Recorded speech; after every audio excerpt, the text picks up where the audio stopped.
தங்கத்தோட விலையும் வந்து நாளுக்கு நாள் ஏறிட்டு தான் இருக்கு அப்படிங்கிறதுனால, அதனால ஒரு பெரிய பெரிய பலன்கள் அப்படிங்கிறது வந்து ஒரு சாமானிய மனுஷனுக்கு கிடைக்காது.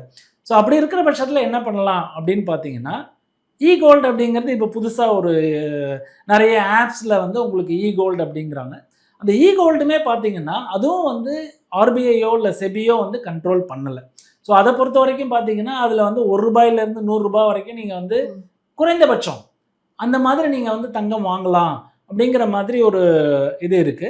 ஸோ இதுவும் வந்து தங்கம் வந்து பேக்ட் அப்பா அப்படின்னு பார்த்தீங்கன்னா, கோல்டுல வந்து அவங்க ஒரு சில நிறுவனங்களோட டை அப் பண்ணி, தங்கம் பேக்கப் பண்ணி தான் வந்து அந்த நிறுவனங்கள் நடத்துறாங்க. பட் இருந்தாலும் என்ன அப்படின்னு பார்த்தீங்கன்னா, இது எதுவுமே இந்த ரெகுலேட்டரி பாடி அப்படிங்கிறது ஒண்ணும் இல்லாம இருக்கிறதுனால, அதுல வந்து சிக்கல்கள் அப்படிங்கிறது, ஆபத்து அப்படிங்கிறது வந்து என்னைக்கு வேணாலும், எப்ப வேணாலும் வரலாம். ஸோ அதனால வந்து அது ரொம்ப சேஃபா அப்படின்னா, என்ன பொறுத்தவரைக்கும் வந்து எந்த ஒரு ப்ராடக்ட்டுமே எந்த அது தங்கமா இருக்கட்டும், இல்ல வெள்ளியா இருக்கட்டும், இல்ல வந்து மியூச்சுவல் ஃபண்ட்ஸா இருக்கட்டும், இல்ல கிரிப்டோ கரன்சி எதுவா இருந்தாலும், அது வந்து அந்த ரெகுலேட்டர் அதாவது ஒரு செபியோ, இல்ல ஆர்பிஐஎல்லோ, இல்ல வந்து ஒரு ஐஆர்டிஏ அந்த மாதிரி ஒரு ரெகுலேட்டர் இல்லாத எந்த ஒரு ப்ராடக்ட்டுமே வந்து பின்னாடி வந்து பிரச்சனைகள் தான் வரதுக்கு உண்டான வாய்ப்புகள் ஜாஸ்தி அப்படிங்கிறதுனால, கோல்டு அப்படிங்கிறத வந்து தவிர்க்கிறது மிகவும் நல்லது.